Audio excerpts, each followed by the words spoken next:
Thank you for tuning in to episode 2 of Off the Cuff, where we answer your questions about the LEGO world. Our first question is, what have you heard about the 2024 Modular? That is a great question. We love modulars here at this channel, and we know you probably do as well because you watch our channel. Now, you probably also have watched Brick Clicker's channel. I know from the data, you guys watch both channels, and he, in one of his recent videos, talked about a rumor for the 2024 Modular saying that it would be over 4,100 pieces and $300. Now, that would be the largest modular to date in terms of pieces and tied with the Assembly Square after the price hike for the most expensive one. So there's a lot of speculation that you can do with just that amount of information.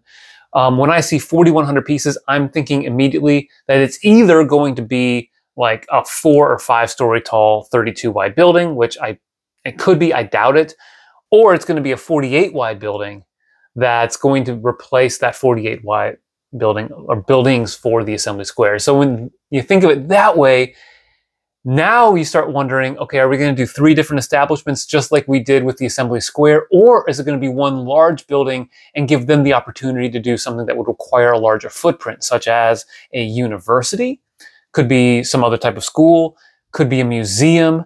And so I think a lot of imaginations now are running rampant. Personally, I would love to see a museum. I could see them going natural history. I could see them going science. But I also think it'd be very on brand for LEGO to do a history of LEGO museum where you have different items brick built from throughout LEGO's history, like the wood duck that was kind of the first toy that they produced, to molding machines, to little mini brick built versions of iconic sets.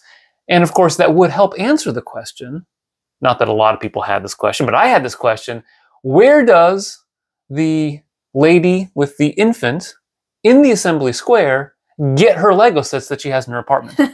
Because I would imagine any museum is going to have a gift shop, and that would be a Lego gift shop in the History of LEGO Museum. Again, I have no specific information to back that up, but that's just my imagination running wild there. That's very clever.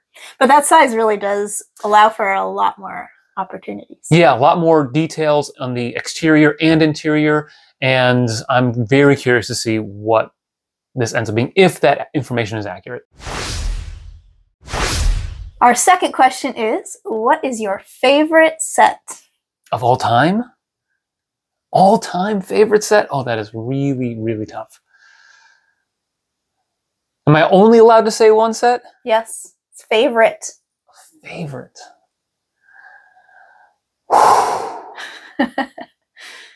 That's not an easy question. Who asked that question? John. Okay, John. I'm going to give you one set, and that is the Black Seas Barracuda from way back 1989. Wow. That's going way back, but it's an amazing set. I loved it as a kid, so it has a lot of nostalgia for me. And it was a fun build, and we recently rebuilt it, and I thoroughly enjoyed that. Next question, what projects are you currently working on? Well, me or all of us? All of us. All of us. So we are working on quite a few building projects here at Building Together, even though we've been doing a lot of analytical style videos. That's in part because of the time it takes to build things, especially custom projects, and to order pieces and things like that. So one project we're working on is modernizing actually this set right here, which is one of the all-time LEGO classics. It's the Guarded Inn, 1986. And so we're doing like a modern, what would it look like in 2023? And so that's taking a while because you have to be inspired in order to build. And so it's sometimes hard with work and all that stuff to feel inspired at the end of the day. But working on that, and I'm really excited for that. You're working on a project, right? Yeah, I'm doing a Central Perk project. Central Perk came out a number of years ago to celebrate Friends' anniversary. So I've been working on something for that. Yeah, we're also doing a couple of pirate-related projects. So I mentioned we rebuilt the Black Seas Barracuda. We are going to be doing something with that, as well as the new Pirates of Barracuda Bay, the old El Dorado Fortress, and the new one. And so we'll be doing a couple pirate-related projects with those sets and maybe some others from way back in the day. Am I old enough to say that? Yes. I'm 40, so yes, I'm old enough to say that. So those are some of the projects, and we've even got a couple others, but we won't go into too many details yet. So make sure you subscribe, like this video, so that way you get updates on when we put those videos out. So many fun things in the pipeline. Yes. Which themes do you prefer? Good question there. So let's preface it by saying I like themes that have minifigure scale buildings. So anything that's micro scale, which does, I don't think has a specific theme related to it, but it does kind of rule out some sets. But I really enjoy what Lego used to call the evergreen themes. So back in the day, I'm using that phrase again, Lego had space, town, which is now city. They had pirate and they had castle. And so growing up, I really loved just the expanse of those sets, the different worlds you could create, the different places your imagination could go. You could live out modern day city life, town life. You could live out medieval life. You can travel to space and imagine what that would be like. And then, of course, you can go to the Caribbean and test your skills with, battles between pirates and soldiers and all that. And so I've always been drawn to those themes. So castle sets, I love that Lego's been doing Lion Knight's Castle. The gift with purchase of the Forest Hideout was really cool. Even going back to the Galaxy Explorer, which we haven't built that. We'll have to do something with that. And then anything related to pirates, I'm always like a sucker for. So I'm really excited for an upcoming gift with purchase that's going to be at the end of this year. That's pirate related. I don't know if we'll get it, but it's definitely something that intrigues me moving forward. So I like those themes. I also love themes that focus on creative building techniques. And so icons and creator are two themes that I really enjoy, as well as ideas. So those are some themes that I'm consistently intrigued by when I see those sets released. That said, there are other themes that have really good sets. Friends, I was always skeptical of Friends, but some of their modular style buildings have been really cool. You may have seen some of our videos related to that. So I'm always looking for good creative use of bricks, and that's not just one theme, but there are some themes I particularly enjoy. Yeah. When I was a kid, I built mostly with castle and Western themes. Oh, that was a good one too, yeah. Those ones have that nostalgic value for me. And then a couple more recent ones are, I don't know if it's really a line of its own, but the Chinese New Year sets. Yeah, those are really good. And I did see, in case you like the Chinese New Year sets, you don't have them, Lego.com does have, I think, about a 25 to 30% discount on last year's, or I guess this year's, 2023 Chinese New Year sets. So definitely something to keep your eye on if you want to snag those. And then a line I like that you don't really care about is the architecture line. I don't not care about it, but it's a lot of micro scale. And so that's why I ruled that one out.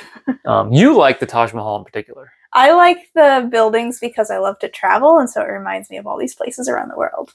Yeah, that's fair. That's fair. He's not the traveler. Next question. Are you doing a Christmas Winter Village this year? Ooh. I think we will. So last year we did a custom layout with a bunch of the Winter Village theme sets. Not all of the ones that we have, but combining some of the ones that we have with some that my parents have. And we went to my parents' house. They have like a huge room with white carpet. That is very white carpet. And so we were able to kind of use that as snow and make a nice layout with a train going through it. So I want to do that and maybe add a couple of things to it to make it bigger and better. So one thing I would consider adding is the brand new Alpine Lodge. That's a new Winter Village set for 2023. I've done a breakdown of the set. So if you want to check that out, you can. It'll be in a card up above. And so I like the set. I think it's sneaky good, as the thumbnail says. And so I look forward to maybe adding that to it, as well as maybe one of the other ones that we haven't built, like the old school cabin, that like medium blue, large cabin that I really enjoy building. It's got a lot of fun elements to it. So yeah, I would like to. What do you think? Yeah, it was fun last year. Yeah, it was a good thing we did all together. The kids had fun with it. Even my parents had some fun with it. So I think it's the quintessential building together type activity. Yep. If you have any questions, type them below in the comments. John wants to know, what do you prioritize in a set? Building techniques, NPU, color palette, minifigs, etc.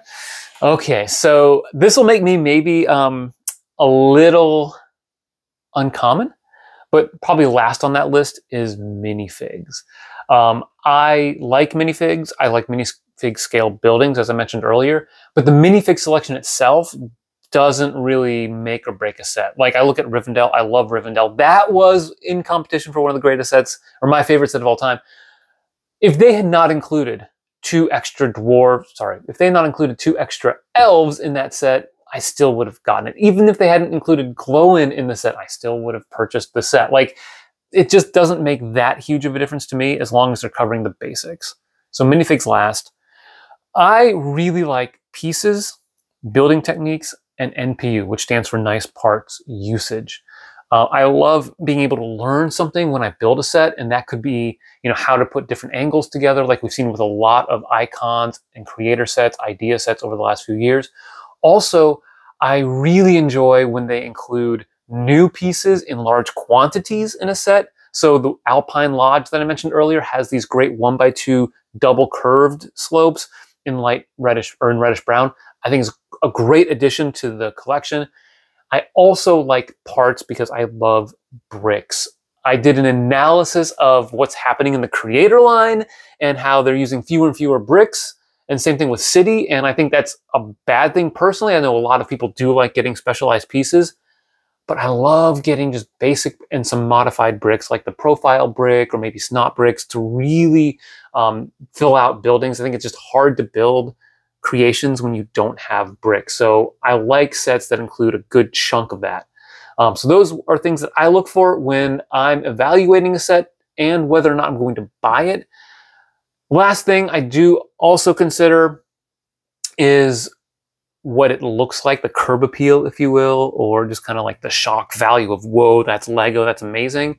It's not the be-all, end-all, otherwise we would have had the Titanic and the Eiffel Tower, which we don't have room for. But, like those kinds of things help. So that's one reason why Pac-Man, like the pieces, the bricks, the use of the parts, the creative building techniques, and it looks really cool. Not at the top of our list, but it's definitely higher than some other sets. So yeah, that's what I look for in a Lego set. All right, that's all our questions we have today. Thanks for watching. Make sure you subscribe, ring the bell, and always remember to keep building together.